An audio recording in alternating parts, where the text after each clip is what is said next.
നമസ്കാരം മലയാളി വാർത്ത ഇൻസൈഡിലേക്ക് സ്വാഗതം. പിണറായി സർക്കാരിനെ കണ്ട് പ്രവർത്തകർ പഠിച്ചതായി ഒടുവിൽ CPM കണ്ടെത്തി. പ്രവർത്തകർക്കിടയിൽ അഴിമതി സജീവ ചർച്ചാ വിഷയമാവുകയാണ്.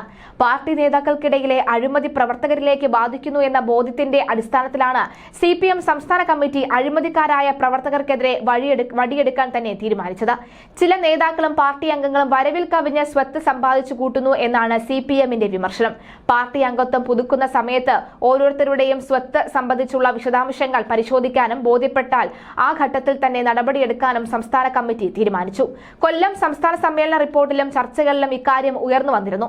സമ്മേളനത്തിന് ശേഷം സംഘടനാ തലത്തിൽ മുൻഗണനയോടെ നടപ്പാക്കേണ്ട കാര്യങ്ങളാണ് ഇതെന്ന് കീഴ്ഘടകങ്ങളെ നേതൃത്വം അറിയിച്ചു. തുടർഭരണം ചില കമ്മിറ്റികളെയും അംഗങ്ങളെയും ദുഷിപ്പിക്കുകയാണ് എന്നും പാർട്ടി നേരത്തെ വിലയിരുത്തിയിരുന്നു. പണത്തോടുള്ള ആർത്തി കൂടുന്നു. റിയൽ എസ്റ്റേറ്റ് കൊട്ടേഷൻ സംഘങ്ങളുമായി ബന്ധപ്പെടുന്നു. ഇത് പരിശോധിച്ച സംസ്ഥാന കമ്മിറ്റി ഇങ്ങനെ നിരീക്ഷിച്ചു. വരവിൽ കവിഞ്ഞുള്ള സ്വത്ത് സമ്പാദന ആരോപണം പല സഖാക്കൾക്കെതിരെയും ഉയരുന്നു. വരുമാനത്തെക്കാൾ കൂടുതലാണ് പലരുടെയും സമ്പത്ത്. ആ പണം ഉപയോഗിച്ച് കൂട്ടുകച്ചവടങ്ങൾ നടത്തുന്നു. അതിന്റെ ഭാഗമായി പണം ലഭിക്കാതെ വരുമ്പോൾ വീണ്ടും പ്രശ്നങ്ങൾ ഉണ്ടാക്കുന്നു. ഇതെല്ലാം അവസാനിപ്പിക്കാൻ കഴിയണം. പാർട്ടിയുടെ അനുബന്ധ സംഘടനകളിൽ പ്രവർത്തിക്കുന്നവരും ഇക്കാര്യത്തിൽ സുതാര്യത പാലിക്കുമെന്ന് ഉറപ്പുവരുത്താൻ ശ്രമിക്കും. ബന്ധപ്പെട്ട കമ്മിറ്റികളിലെ ഇക്കാര്യങ്ങൾ അവർ ബോധ്യപ്പെടുത്തണം. ഓഫീസ് കെട്ടിടങ്ങൾക്കും തെരഞ്ഞെടുപ്പുകൾക്കുമുള്ള ഫണ്ട് പിരിവ് തട്ടിപ്പുകൾക്ക് ഉപയോഗിക്കുന്ന രീതി സംബന്ധിച്ച് ഒട്ടേറെ പരാതികളാണ് ജില്ലാ സംസ്ഥാന നേതൃത്വങ്ങൾക്കും ലഭിക്കുന്നത്. പാർട്ടികൾക്ക് പിരിക്കുന്ന ഫണ്ടിന്റെ കാര്യത്തിലും സമാനമായ പരാതികളുണ്ട്. സഹകരണ മേഖലയിലെ തട്ടിപ്പുകൾ തടയാൻ സംസ്ഥാന കമ്മിറ്റി നേരത്തെ ഇടപെട്ടിട്ടും പ്രവണതകൾ തുടരുകയാണ് എന്നും വിലയിരുത്തി.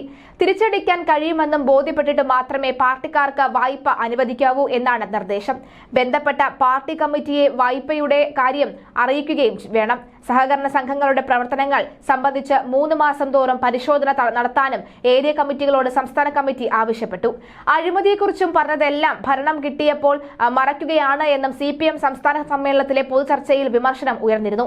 അഴിമതിക്കെതിരെ നടത്തിയ സമരങ്ങളാണ് തെരഞ്ഞെടുപ്പിൽ മികച്ച വിജയം നൽകിയത്. എന്നാൽ അഴിമതിക്കാരെ വെള്ളപൂശാനുള്ള ശ്രമങ്ങൾക്ക് പാർട്ടി കൂട്ടുനിൽക്കുന്നു. അഴിമതി അന്വേഷിക്കാൻ നിയോഗിച്ച കമ്മീഷനുകൾക്കെല്ലാം എന്ത് സംഭവിച്ചുവെന്ന് തിരുവനന്തപുരത്തെ പുത്തൻകട വിജയൻ ചോദിച്ചിരുന്നു. പോലീസിൽ നിന്നും നീതി കിട്ടുന്നില്ല എന്നും കണ്ണൂരിലെ N ചന്ദ്രനും കോഴിക്കോട്ടെ KK ലതികയും പറഞ്ഞു. കണ്ണൂരിലെ കൊലപാതകങ്ങൾക്കെതിരായ വിമർശനങ്ങൾക്കുള്ള മറുപടിയും ചന്ദ്രൻ നൽകി. പാർട്ടിയുടെ സുഖലോലുപതയിൽ കഴിയുന്നവർക്കും കണ്ണൂരിലെ അവസ്ഥ മനസ്സിലാകില്ല. പാർട്ടിക്കെതിരെയുള്ള ആക്രമണങ്ങളെ പ്രതിരോധിക്കാനാണ് നടത്തുന്നത്. പോലീസിൽ നിന്ന് അധിക നീതിയൊന്നും വേണ്ട, സാമാന്യ നീതിയെങ്കിലും വേണമെന്നതാണ് LDFന്റെ പോലീസ് നയം തന്നെയാണോ കേരളത്തിൽ എന്നായിരുന്നു ലതികയുടെ ചോദ്യം. CPMലെ അഴിമതി വലിയ വിവാദങ്ങൾക്ക് വഴിവെച്ചിരിക്കെ എവിടേക്കാണ് CPM പോയിക്കൊണ്ടിരിക്കുന്നത് എന്ന പുതിയ ചോദ്യം ഉയരുകയാണ്. രാജ്യത്ത് CPM അവശേഷിക്കുന്ന ഏക സംസ്ഥാനമായ കേരളത്തിൽ കഴിഞ്ഞ 2 പതിറ്റാണ്ടിലധികമായി തുടർന്നുവരുന്ന വൻ സാമ്പത്തിക ഇടപാടുകളുടെ കൂടി ഫലമാണ് ഈ വിവാദം. കമ്മ്യൂണിസത്തിൽ നിന്ന് വഴിപിരിഞ്ഞ് CPM നേതാക്കൾ സമ്പത്തിന്റെ പിന്നിൽ പാഞ്ഞതാണ് ഇപ്പോഴത്തെ അവസ്ഥയിലേക്ക് കാര്യങ്ങളെ എത്തിച്ചിരിക്കുന്നത്. സാമ്പത്തിക ഇടപാടുകൾ സുതാര്യമായിരിക്കണമെന്നും ലളിത ജീവിതമാകണം പാർട്ടിക്കാരുടെ ശൈലി എന്നുമാണ് കമ്മ്യൂണിസത്തിന്റെ ആദർശം. അത് ഇന്ത്യൻ കമ്മ്യൂണിസ്റ്റ് പാർട്ടികളിലെ പ്രമുഖ പാർട്ടിയായ CPM കൈയൊഴിഞ്ഞിട്ട് അധികകാലമായി. പിണറായി വിജയനാണ് ജനം ഇതിനെ പ്രതിക്കൂട്ടിൽ നിർത്തുന്നത്. ഇദ്ദേഹത്തിന്റെ കാലത്താണ് CPM സമ്പത്തിന്റെ കുന്നുകൂട്ടൽ നടത്തിയത്. 16 വർഷത്തോളം പാർട്ടി സംസ്ഥാന സെക്രട്ടറി ആയിരിക്കുകയും പാർട്ടിയെയും മുന്നണിയെയും ബംഗാൾ മോഡലിൽ തുടർച്ചയായി അധികാരത്തിലെത്തിച്ചതും പിണറായിക്ക് വലിയ കയ്യടി നേടിക്കൊണ്ടിരിക്കുന്നു. എന്നാൽ അതെല്ലാം സമ്പത്തിന്റെ അടിസ്ഥാനത്തിലാണ് എന്നും ഇതല്ല പാർട്ടിയെന്നും ഉള്ള നയം മുൻ മുഖ്യമന്ത്രി കൂടിയായ CPM നേതാവ് VS അച്യുതാനന്ദൻ പലതവണ ചൂണ്ടിക്കാട്ടിയതുമാണ്. അതുപോലെ തന്നെ ഡാംഗെയുടെ നയമാണ് പിണറായി പിന്തുടരുന്നത് എന്ന് പറഞ്ഞ VS ഇതിനായി പാർട്ടിക്ക് അകത്ത് വലിയ പോരാട്ടം നടത്തുകയും അതിൽ ദയനീയമായി പരാജയപ്പെടുകയും ചെയ്തത് കേരളം കണ്ടതാണ്. ഇതിന്റെ പരിണിത ഫലമാണ് P ജയരാജനും EP ജയരാജൻ തമ്മിലുള്ള തർക്കവും പാർട്ടി പ്രതിരോധത്തിലാക്കുന്നത്. കണ്ണൂരിലെ സ്വകാര്യ റിസോർട്ട് കുന്നിടിച്ചതാണെന്നും EP ജയരാജന്റെ ഭാര്യയും മകനുമാണ് ഇതിന്റെ ഡയറക്ടർമാരുമാണെന്നും P ജയരാജൻ ആരോപണവുമായി വന്നിരുന്നു. ഇത് പാർട്ടിയുടെ നയത്തിനെതിരെയാണ് P ജയരാജൻ ചൂണ്ടിക്കാണിക്കുന്നു. പുറത്ത് ഇതാണ് കാരണമെന്ന് പറഞ്ഞാലും 2 ജയരാജന്മാരും തമ്മിലുള്ള പോരിലേക്ക് എത്തിയത് കണ്ണൂരിലെ വ്യക്തിപരമായ അധികാര പോരാട്ടമാണ്. PJയെ പാർട്ടിയിൽ നിന്ന് പുറത്താക്കാൻ EPയും കോടിയേരിയും മറ്റും ചേർന്ന് ശ്രമിച്ചിരുന്നു. EP ജയരാജനെ ഇടതുമുന്നണി കൺവീനർ ആക്കിയിട്ടും PJയെ കണ്ണൂർ ജില്ലാ സെക്രട്ടറി സ്ഥാനത്ത് തുടരാൻ പോലും അനുവദിച്ചിരുന്നില്ല. പിണറായിയാണ് ഇതിനൊക്കെ പിന്നിലെന്ന് P ജയരാജന് അറിയാം. കോടിയേരിയുടെ സഹായത്തോടു കൂടിയാണ് പിണറായി ഇതെല്ലാം ചെയ്തത്. ഇതിന് ഒരു പകരം വീട്ടിലാണ് P ജയരാജൻ ഉന്നമിടുന്നത്.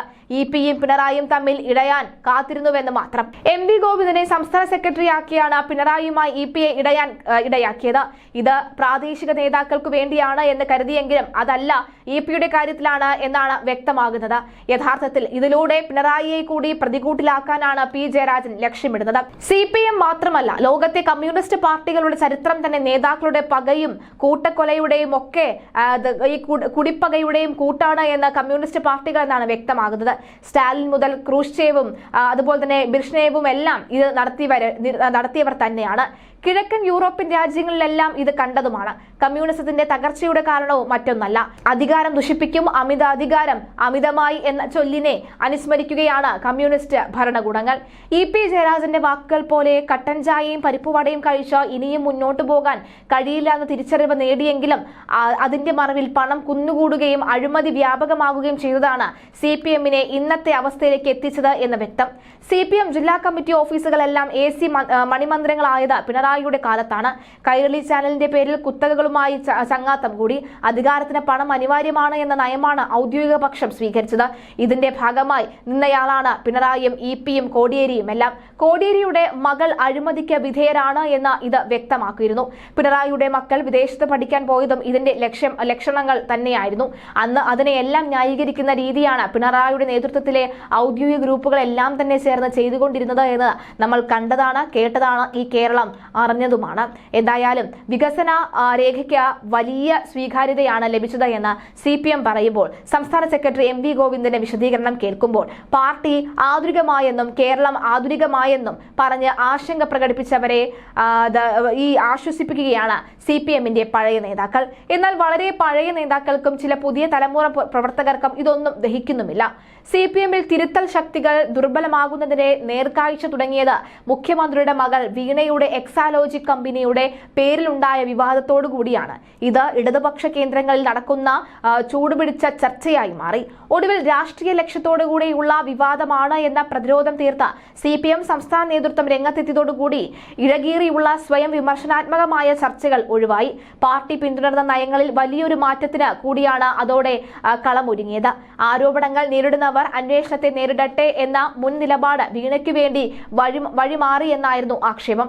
സംസ്ഥാന സെക്രട്ടേറിയറ്റിൽ പോലും സ്വയം വിമർശനപരമായ ചർച്ചകൾ നടക്കാതെ വന്നതോടെ എക്സാലോജിക് വിഷയത്തിൽ എതിരഭിപ്രായമുള്ളവർ നിശബ്ദരായി. വിമർശന സ്വഭാവമുള്ള ചർച്ചകളിലൂടെ ഗുണകരമായ തീരുമാനമെടുത്തിരുന്ന പാർട്ടി നയമാണ് ദുർബലമാകുന്നത് എന്ന അഭിപ്രായം രഹസ്യമായി പങ്കുവയ്ക്കുന്ന നേതാക്കളുമുണ്ട്.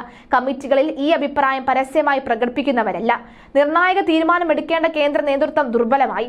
രാജ്യത്ത് ഭരണത്തിലുള്ള ഏക സംസ്ഥാനത്തെ നേതൃത്വത്തിലുള്ള അനുസ്മരിപ്പിക്കാനുള്ള ശക്തി കേന്ദ്ര നേതൃത്വത്തിനില്ല. മുൻ CPM സംസ്ഥാന സെക്രട്ടറി കോടിയേരി ബാലകൃഷ്ണന്റെ മകൻ ബിനേഷ് കോടിയേരിക്കെതിരെ കേന്ദ്ര ഏജൻസി കേസെടുത്തപ്പോൾ ബിനേഷ് അന്വേഷണം നേരിടേണ്ട എന്നായിരുന്നു പാർട്ടി നിലപാട്.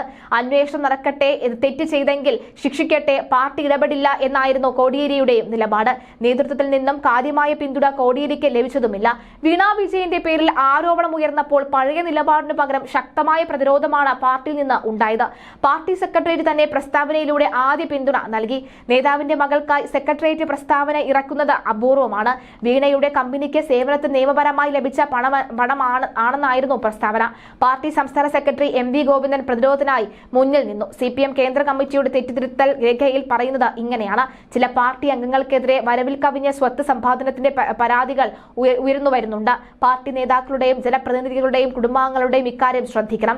പദവികൾ ഉപയോഗിച്ച് അന്യായമായതും നേടിയെടുക്കാനും സ്വത്ത് സമ്പാദിക്കാനുള്ള നടപടികൾ അരുത്.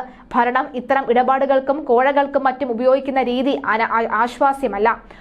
കരിമണൽ കമ്പനിയായ CMRLലും വീണ വിജയന്റെ എക്സാലോജിക് കമ്പനിയുമായുള്ള പുതിയ അന്വേഷണ റിപ്പോർട്ടുകൾ പുറത്തു വന്നപ്പോൾ പഴയ നിലപാടിൽ നിന്ന് മാറി ചിന്തിച്ചവർ പാർട്ടിയിലുണ്ടായിരുന്നു. പരസ്യമായി പിന്തുണയ്ക്കുന്നവരുടെ എണ്ണവും കുറഞ്ഞു. കേന്ദ്ര സർക്കാർ രാഷ്ട്രീയമായി എതിരാളികളെ വേട്ടയാടുന്നതിന്റെ ഭാഗമാണ് കേസെന്നാണ് പാർട്ടി നേതൃത്വത്തിന്റെ നിലപാട്. കേസ് രാഷ്ട്രീയ പ്രേരിതമാണ് എന്ന നിലപാട് പാർട്ടി മുഖപത്രത്തിൽ പ്രസിദ്ധീകരിച്ച ലേഖനത്തിൽ MV ഗോവിന്ദൻ ആവർത്തിച്ചു. രാഷ്ട്രീയ പ്രേരിതമായ അന്വേഷണങ്ങളെ കോൺഗ്രസ് പ്രോത്സാഹിപ്പിക്കുകയാണ് എന്നും കുറ്റപ്പെടുത്തി.